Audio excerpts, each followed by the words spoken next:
I didn't disappear all at once. No dramatic goodbye. No final argument. No slammed doors. I faded out slowly, like someone lowering the volume on a life no one was really listening to anymore. The moment I understood that I was going to erase myself, it wasn't during a crisis. It was on an ordinary Tuesday evening.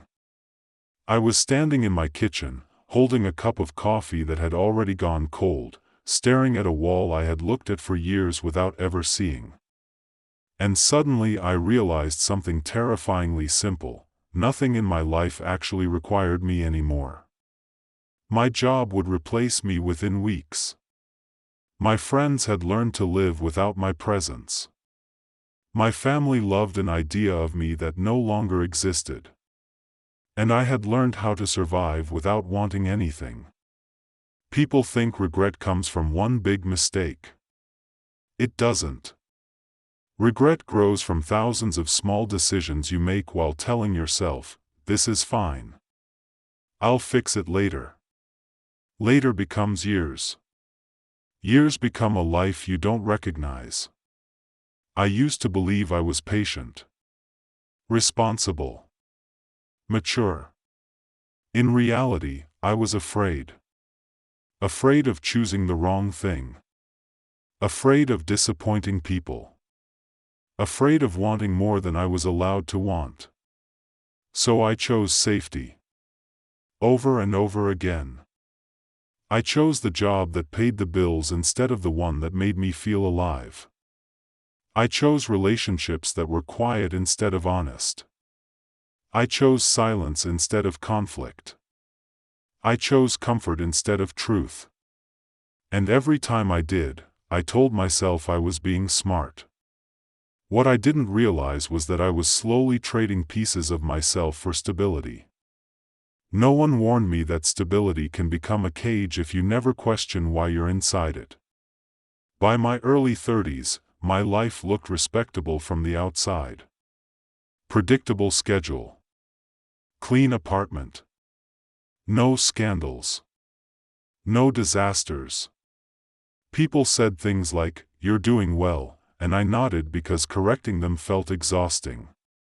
But inside, something had gone terribly wrong. I stopped feeling anticipation. Then excitement. Then disappointment.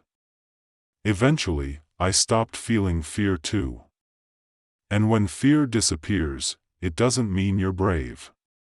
It means you've already accepted a quiet kind of death. The first sign was how little it took to exhaust me. Not physically, mentally. Conversations felt heavy. Decisions felt unbearable.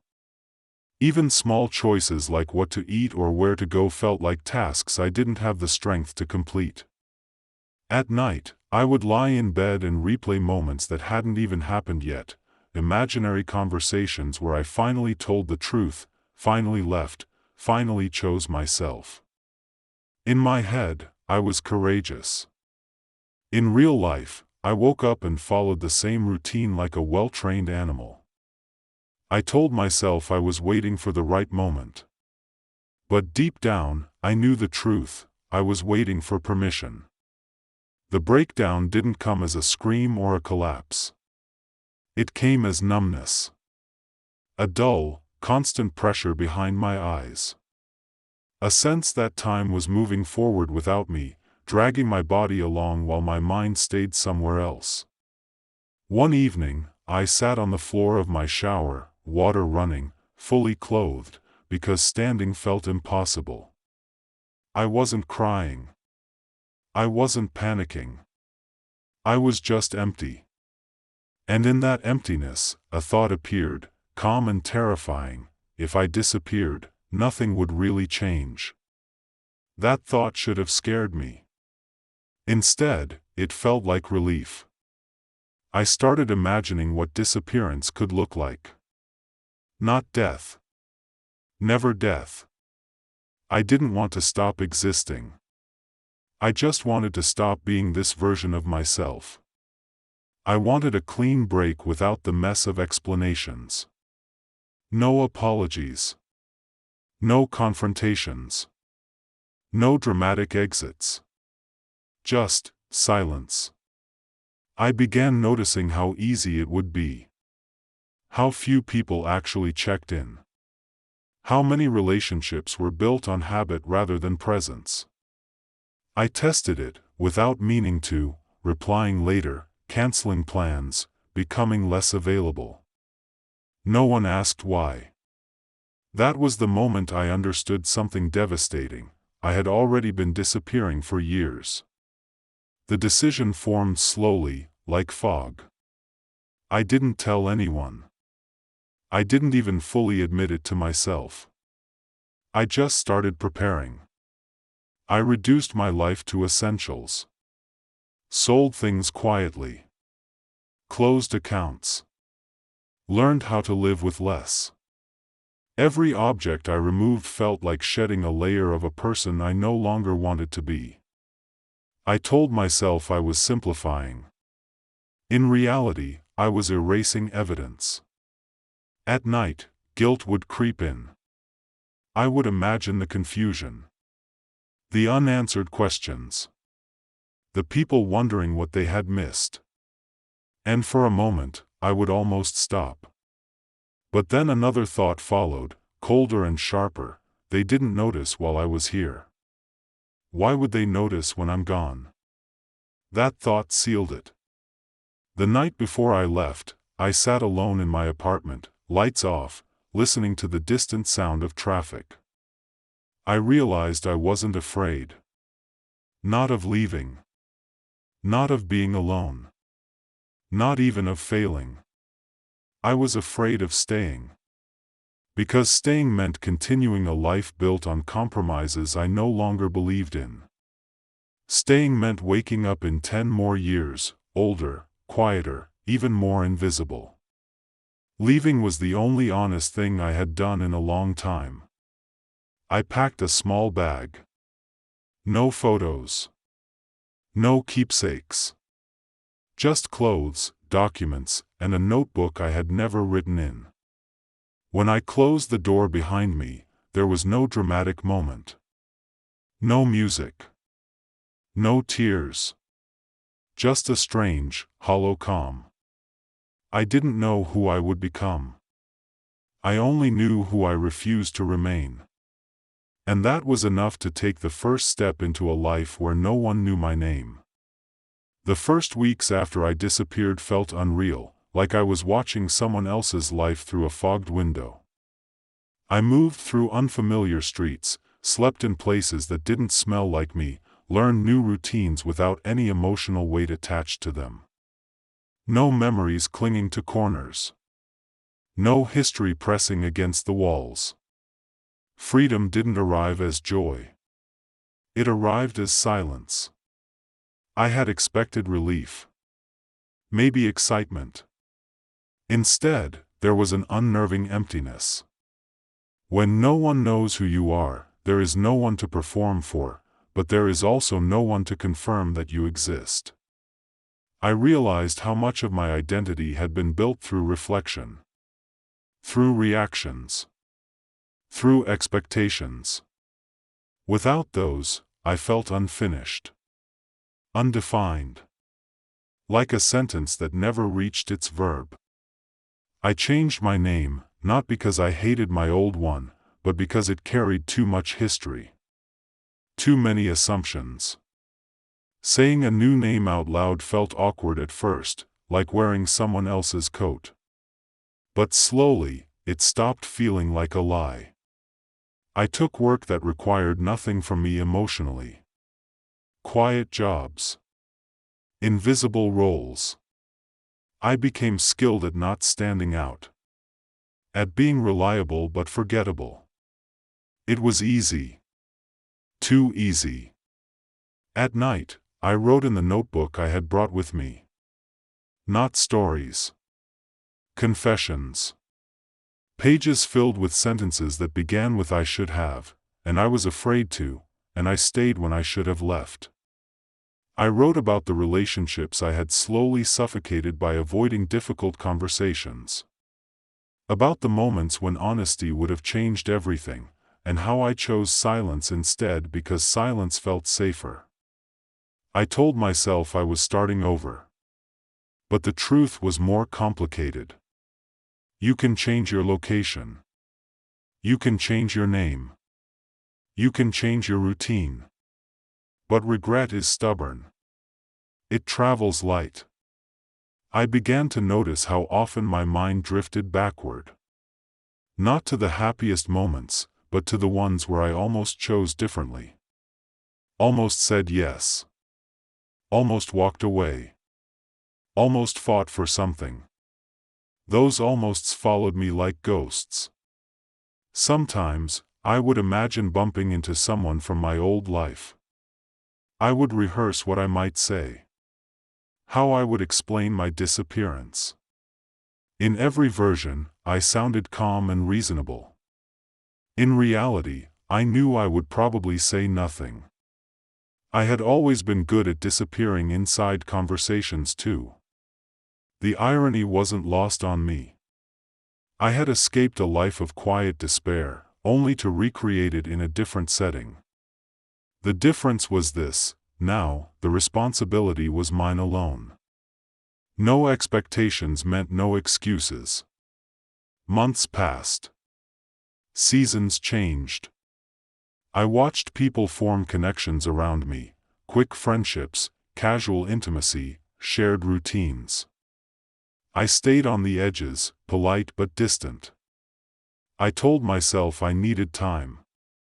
That I was healing. But healing requires facing the wound. And I was still avoiding it. One evening, I met someone who saw through me without trying.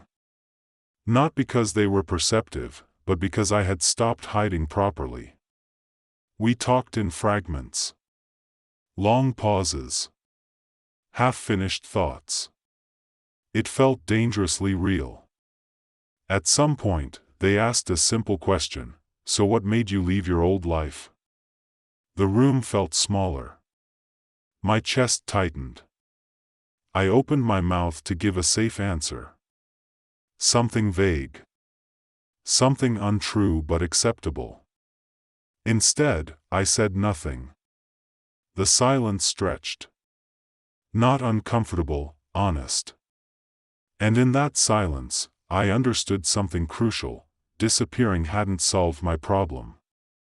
It had only delayed the moment when I would have to confront myself.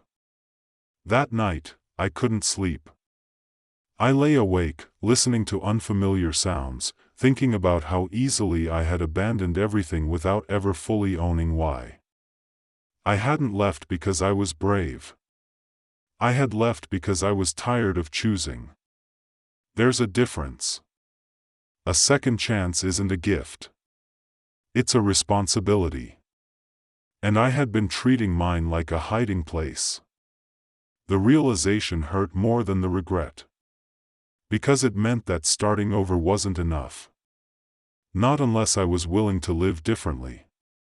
I had spent my entire life avoiding discomfort, believing it would protect me.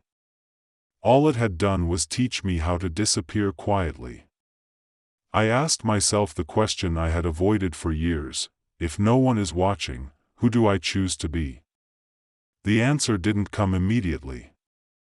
It came slowly, painfully, through days of restlessness and nights filled with memories I could no longer outrun. I understood that the real escape wasn't geographical. It was internal. And that meant facing the one thing I feared most: not failure, not judgment, but truth. Truth about the harm I had caused by staying silent. Truth about the opportunities one had let die without resistance. Truth about the version of myself I had abandoned long before anyone else did. For the first time since I left, the idea of returning, if not physically, then emotionally, felt possible. Not to reclaim my old life, but to finally live a new one without running from myself. The hardest part of starting over isn't learning how to live differently. It's accepting that no one is going to forgive you for the years you abandoned yourself. There was no ceremony for that realization. No clear turning point. Just a quiet morning when I woke up and understood that I could no longer blame my past for the emptiness I still felt. I had built a new life on the same foundation as the old one, avoidance. The difference now was that I could see it. I stopped pretending that disappearance was healing. Healing demands presence, accountability, a willingness to stay when every instinct tells you to run. So I stayed. I began saying things I had spent my entire life swallowing. Not dramatically. Not heroically. Just honestly. I admitted when I didn't know. When I was afraid. When I wanted something but didn't trust myself to reach for it. Some people pulled away. Others leaned closer. Both outcomes taught me something. Not everyone is meant to stay. And not everyone leaves because you failed. I learned how much energy I had wasted trying to be acceptable instead of authentic. How often I had confused being needed with being valued. How easily I had mistaken quiet endurance for strength. There were nights when regret returned with force. When memories hit me without warning, faces I would never see again, moments that could never be rewritten.